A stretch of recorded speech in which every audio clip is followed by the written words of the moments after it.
Kami mga OFW, pinapadala namin ang aming pamilya sa Pinas. Kasi gusto namin, happy sila. Kaya nandito kami ngayon sa saan ba saan natin to? Di matagpuan, New York. Di matagpuan pala. Ang mga binibigay namin sa aming pamilya sa Pilipinas,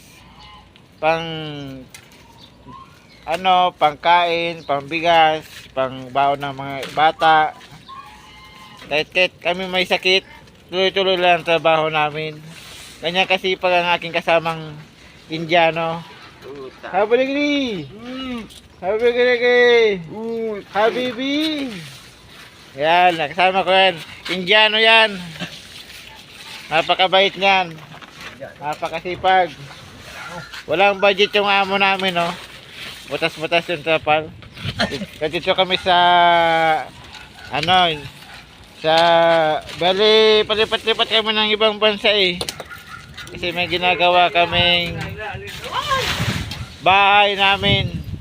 Kasi mahal lang upa dito sa ibang bansa. Gumagawa kami ng aming bahay. Yan, bahay namin yan. Ano lang sa loob, ay sa labas, madumi. Yung pag sa loob, makikita nyo, napakaganda. Walang chicks dyan ha. Hindi kami mahilig sa mga chicks. Isa lang ang mahal namin, yung nasa Pinas. Uragon talaga. Ganyan. Uragon. Bicolanong mga Uragon. Yan. Akala namin, pag pupunta namin dito sa ibang bansa, ang babantayan namin, mga BMW. Hindi naman inisip, babantayan pa namin yung mga ayusin. Yung mga ulo ng truck, ganyan, mga saging. Parang nasa Pinas lang kami, tingnan. Pinailing mo pala. Kaya shout out sa mga nandyan sa Pilipinas. Ingat kayo lagi. Kasi kami dito, ang ganda ng buhay namin. Tingnan mo, ganyan kaganda ang buhay namin. Yan, napakalinis, no? Kaputan mo ha. Tagahila pa ako ng Butis mo. Napakaganda lang trabaho namin dito. Kala nyo lang. Kumikita lang kami din ng Magkano ba sweldo natin dito?